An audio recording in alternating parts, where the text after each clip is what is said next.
Southeast of Hampton, near the tortuous Salmon River Gorge, is a range of steep, rocky hills which have defied all efforts of sturdy homesteaders. The canyons are too deep and the slopes too precipitous to encourage anything save seasonal livestock grazing. The last time I visited Hampton, the region known as Hell's Acres was part of the Blue Mountain Forest Reserve.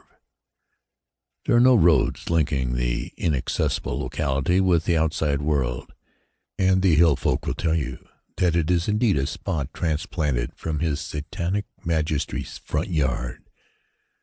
There's a local superstition that the area is haunted, but by what or by whom, no one seems to know.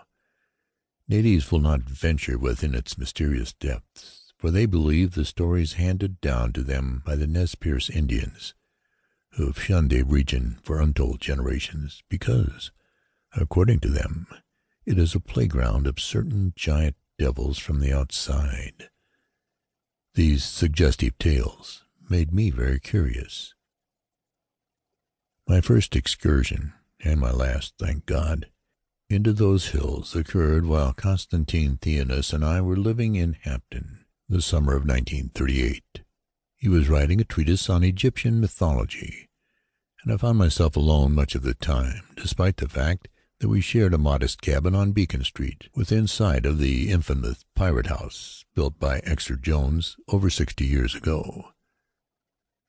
The morning of June 23rd found me walking in these oddly shaped hills, which had, since 7 o'clock, seemed very ordinary indeed. I must have been about 7 miles north of Hampton before I noticed anything unusual. I was climbing a grassy ridge overlooking a particularly deep canyon when I came upon an area totally devoid of the usual bunchgrass and greaseweed. It extended southward over numerous hills and valleys. At first I thought the spot had been burned over the previous fall, but upon examining the turf I found no signs of a blaze. The nearby slopes and ravines looked terribly scarred and seared, as if some gigantic torch had blasted them, wiping away all vegetation. And yet there was no evidence of a fire. I moved over the rich black soil in which no grass flourished. As I headed for the approximate center of the desolate area, I began to notice a strange silence. There were no larks, no rabbits, and even the insects seemed to have deserted the place. I gained the summit of a lofty knoll and tried to guess at the size of that bleak, inexplicable region. Then I saw the lone tree. It stood on a hill somewhat higher than its companions, and attracted the eye because it was so utterly unexpected. I had seen no trees for miles. Thorn and hackberry bushes clustered the shallower ravines, but there had been no mature trees. Strange to find one standing on the crest of the hill. I crossed 2 steep canyons before I came to it, and a surprise awaited me.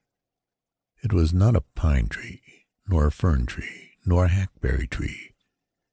I had never in all my life seen one to compare with it, and I never have to this day, for which I am eternally thankful. More than anything, it resembled an oak. It had a huge twisted trunk, fully a yard in diameter, and the large limbs began spreading outward scarcely 7 feet from the ground. The leaves were round and curiously alike in size and design. It might have been a tree painted on a canvas, but I will swear that it was real. I shall always know that it was real, despite what Theonis said later. I recall that I glanced at the sun and judged the time to be about 10 o'clock a.m., although I did not look at my watch. The day was becoming warm, and I sat for a while in the welcome shade of the huge tree. Then I regarded the rank grass that flourished beneath it, another singular phenomenon when I remembered the bleak terrain through which I had passed. A wild maze of hills, ravines, and bluffs hemmed me in on all sides, although the rise on which I sat was rather higher than any other within miles. I looked far to the east, and I jumped to my feet, startled and amazed. to keep listening to this audiobook. I've left you a link in the description so you can do it at no cost thanks to Audible's 30-day free trial.